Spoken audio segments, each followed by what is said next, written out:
আমি এখানে ছিলাম, ঘটনাস্থলে ছিলাম। বোরহানুদ্দিন ভোলা 2 আসনের বোরহানুদ্দিন দৌলত খানের এলডিপির প্রার্থী জনাব মুখফারুদ্দিন চৌধুরীর বিরুদ্ধে আমি এখানে যখন ছিলাম দেখেছি যে উনি আমার সামনে দিয়ে 5টা 9 মিনিটে উনি ওনার ফাইল নিয়ে ওঠে। এরপরে 5টা 12 মিনিটে উনি জমা দেন। আমি ঘটনাস্থলে ছিলাম এবং তখন ভিতরে গেট আটকানো ছিল। উনি কীভাবে তা ম্যানেজ করেছে, কীভাবে ম্যানেজ করে এটা জমা দিয়েছে আমি দেখেছি এবং ঘটনাস্থলে আরও লোকজন ছিল। আমি এই বিষয়ে আমার দৃষ্টিগোচর হয়েছে, আমি ডিসি সাহেবের কাছে এটার অভিযোগ জমা দিয়েছি, লিখিত আকারে দিয়েছি এবং এটা রিসিভ কপি আমি নিয়েছি।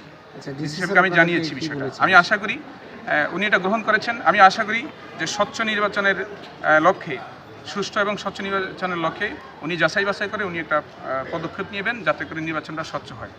এবং এরপরে আমি দেখেছি বিভিন্ন মিডিয়াতে যে কেউ 5 মিনিট পরে বা 7 মিনিট পরে দেওয়ার কারণে অনেকের মনোনয়নপত্র গ্রহণ করা হয়নি। তাহলে এইটা 12 মিনিট পরে কীভাবে গ্রহণ করে? আমার কাছে মনে হইলো যে আমি এটা অভিযোগ দেওয়া দরকার, যার কারণে আমি ডিসি সাহেবের কাছে সাক্ষাৎ করেছি। কি বলেছে এই বিষয়ে? উনি বলছে যে ঠিক আছে আমি দেখি।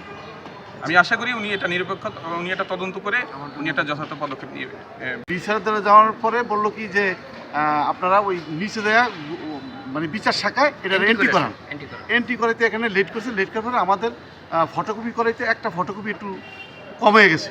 যেখানে আমরা 3টা ফটোকপি, আমাদের 2টা ফটোকপি হয়েছে বা এই ফটোকপি হয় নাই।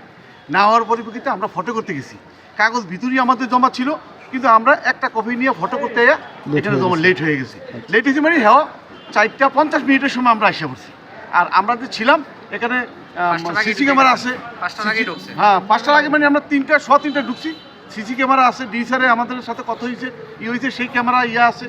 মানে আমাদেরকে সেখান থেকে বলছে। আপনি কোন দায়িত্বে আছেন? আমি ভোলা জেলা সভাপতি এলডিপি।